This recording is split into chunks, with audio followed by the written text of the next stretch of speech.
എന്തായി? പോറ്റി സാറിനെ കണ്ടോ? കണ്ടു. കാര്യങ്ങളൊക്കെ വിശദമായി സംസാരിക്കുകയും ചെയ്തു. ഫോണില് ഇതൊക്കെ സംസാരിക്കാൻ കഴിയാഞ്ഞിട്ടല്ല, പക്ഷേ ഒന്നിനൊരു തെളിവുണ്ടാവാൻ പാടില്ല. ഒരാഴ്ചക്കകം എല്ലാം റെഡിയാവും. ചില കടലാസുകളിൽ കൂടി ഒപ്പിടാനുണ്ട്. അദ്ദേഹം നേരിട്ട് ഇങ്ങോട്ട് വരാമെന്ന് പറഞ്ഞിട്ടുണ്ട്. വേണ്ട, എന്നെ കാണാൻ മറ്റാരും ഇവിടേക്ക് വരണ്ട. അതെനിക്കിഷ്ടമല്ല. സാറിനോട് സംസാരിച്ചൊരു സമയം തീരുമാനിച്ചാൽ മതി. ഞാൻ അങ്ങോട്ട് ചെന്ന് അദ്ദേഹത്തെ കണ്ടോളാം. അതീവ രഹസ്യമായിട്ടാ അദ്ദേഹം കാര്യങ്ങളൊക്കെ നീക്കുന്നത്. എനിക്ക് നിന്നോട് മറ്റൊരു കാര്യം കൂടി പറയാനുണ്ട്. എന്താ? പോറ്റി സാറുമായി ചേർന്ന് ഞാൻ എന്താ ചെയ്യാൻ പോകുന്നതെന്ന് അമ്മാവൻ ഒരു വിവരവും കൊടുത്തിട്ടില്ല. അത് മറ്റൊന്നും കൊണ്ടല്ല. ചില കാര്യങ്ങളില് അമ്മാവൻ തണുപ്പനാ. നമ്മുടെ ആവേശത്തെ ഇല്ലാതാക്കി കളയും. അമ്മാവന്റെ പഴഞ്ചൻ യുദ്ധതന്ത്രങ്ങളോട് എനിക്ക് താല്പര്യമില്ല. അമ്മാവൻ എന്നോട് പല കാര്യങ്ങളും ചോദിക്കുന്നുണ്ട്. പക്ഷേ ഞാൻ ഇതുവരെ ഒന്നും വിട്ടു പറഞ്ഞിട്ടില്ല. നീ അമ്മാവന്റെ ആളാണെന്ന് എനിക്ക് നന്നായിട്ടറിയാം. പക്ഷേ നിനക്ക് വേണ്ടത് ഞാൻ തരും. ഞാൻ പറയുന്നത് അനുസരിച്ചാ. അമ്മാവൻ പറഞ്ഞിട്ടാണ് ഞാൻ അവന്തികയുടെ കൂടെ നിൽക്കുന്നത് എന്നുള്ള കാര്യം ശരിയാ. പക്ഷേ ഞാനിപ്പോ പൂർണ്ണമായും അവന്തികയുടെ ആള് തന്നെയാ. ആ കാര്യത്തിൽ എന്നെ പൂർണ്ണമായി വിശ്വസിക്കാം. ഒരു രഹസ്യം ഒന്നിലധികം പേര് അറിഞ്ഞാൽ തന്നെ അത് രഹസ്യമായി വെക്കാൻ സാധിക്കാറില്ല. അത് രഹസ്യമായിട്ട് നിലനിർത്തണമെങ്കിൽ ഒറ്റയാള് മാത്രമേ അതറിയാവുന്നൊരു പഴഞ്ചൊല്ലുണ്ട്. പക്ഷേ ഇതിപ്പോ നമുക്ക് 3 പേർക്കറിയാം. എനിക്കും മൂർത്തിക്കും പോറ്റി സാറിനും. ഇനി നിന്റെ നാവിൽ നിന്ന് 4മതൊരാൾ അറിയരുത്. മനസ്സിലായോ? മനസ്സിലായി. അമ്മാവനൊരു വായ പോയ കോടാലിയാ. നമ്മുടെ രഹസ്യങ്ങളെ താങ്ങാനുള്ള ശക്തിയൊന്നും അമ്മാവനില്ല. ഇനി അങ്ങോട്ടുള്ള യാത്ര തീക്കളിയുടേതാ. അറിയാതെ പറഞ്ഞു പോകുന്നൊരു വാക്കുകൊണ്ട് പോലും നമുക്ക് തോൽവി ഉണ്ടാവും. അതുകൊണ്ടാ തൽക്കാലം അമ്മാവനോടൊന്നും പറയണ്ടെന്ന് ഞാൻ പറഞ്ഞത്. മനസ്സിലായോ? അവന്തിക്ക് അമ്മാവനെ അത്ര വിശ്വാസം ഇല്ലല്ലേ? അമ്മാവനെന്നല്ല, ആരെ എനിക്ക് വിശ്വാസമില്ല. ഒരിക്കൽ വിശ്വസിച്ചൊരു ചതിച്ച പിന്നെ മരണം വരെ നമ്മൾ ആരെയും വിശ്വസിക്കില്ല. ഇതിപ്പോ കൊടുക്കാനുള്ളതാണോ? നോക്കി. അല്ല, ഇത് രാവിലത്തേക്കുള്ളതാ. എനിക്കിത് എപ്പോഴും തെറ്റിപ്പോവും. ഇതൊക്കെ സമയം നോക്കി കൃത്യമായിട്ട് എടുത്തു കൊടുക്കാൻ അർച്ചനേട്ടത്തെ കൊണ്ട് മാത്രമേ പറ്റൂ. ഓരോ കാര്യത്തിലും ഏട്ടത്തേക്ക് നല്ല കൃത്യതയാ.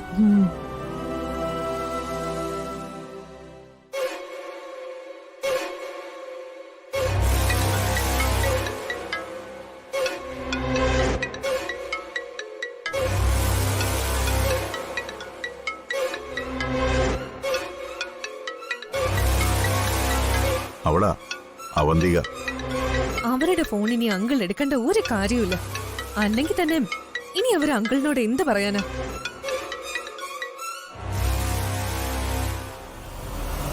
ചിലപ്പോ മാപ്പ് പറയാമല്ലോ ആയിരിക്കും.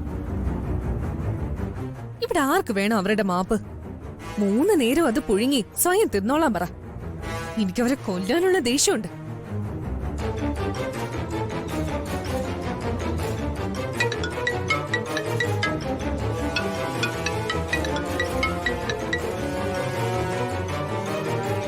അച്ഛനെ എടുത്തു നോക്ക്.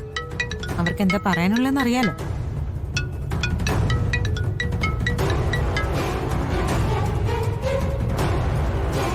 ഹലോ. ഹലോ അച്ഛാ. അച്ഛൻ ഫോൺ കട്ട് ചെയ്യരുത്. എനിക്കൊരു കാര്യം പറയാനുണ്ട്. എനിക്കൊന്നും കേൾക്കണ്ട. മേലിൽ നീ എന്റെ ഫോണിൽ വിളിക്കരുത്.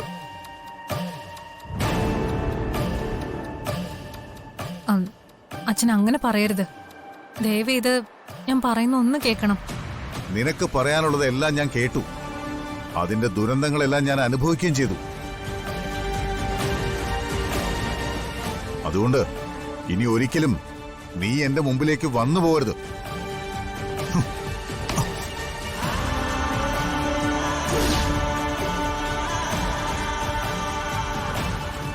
അങ്കിൾ ഇത്രയ്ക്ക് ദേഷ്യത്തെ സംസാരിക്കുന്നത് ഞാൻ ആദ്യമായിട്ടാ കാണുന്നത്. ദേഷ്യപ്പെടാനും വഴക്കിടാനും അറിയാഞ്ഞിട്ടല്ല. പക്ഷേ അതുകൊണ്ടൊന്നും ഒരു പ്രശ്നവും പരിഹരിക്കാൻ സാധ്യമല്ലെന്ന് അറിയാവുന്നതുകൊണ്ടാ. ആഹാ, ഇതാരാ? അവന്തിക കൊച്ചമ്മയോ? എങ്ങോട്ടാ ഈ രാത്രിയിൽ? അപ്പൻ ചത്തിട്ട് വേണം ആ കട്ടിലിക്കറി കിടക്കാന്നൊരു പഴഞ്ചൊല്ലുണ്ട്. ഞാനവിടെ നിന്ന് ഇറങ്ങിപ്പോവാൻ കാത്തിരിക്കായിരുന്നു നീ എന്റെ ഭർത്താവിനെ കൊണ്ട് കറങ്ങി നടക്കാൻ, അല്ലടി?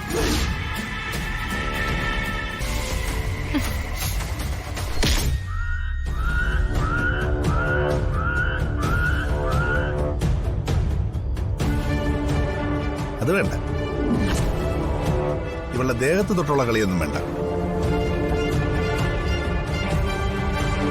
അങ്ങനെ സംഭവിച്ചാൽ ഇത്രയും പേരുടെ മുമ്പിൽ പരസ്യമായി നിന്നെ ഇവിടെ ഇട്ട് ചവിട്ടി കൂട്ടു ഞാൻ. കാണൂടി നമുക്ക്.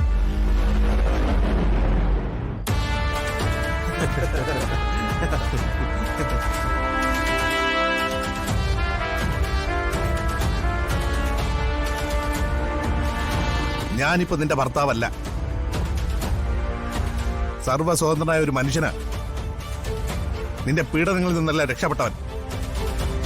പിന്നെ ഇവളും ഞാനും തമ്മിൽ ഒന്ന് പ്രേമിച്ചു തുടങ്ങുന്നേ ഉള്ളൂ. ചിലപ്പോ താമസിയാതെ തന്നെ ഞങ്ങൾ കല്യാണമൊക്കെ നടക്കും. അഡ്വാൻസ് ആയിട്ട് അങ്ങ് ക്ഷണിക്കുക. നേരത്തെ വന്നേക്കണം കേട്ടോ.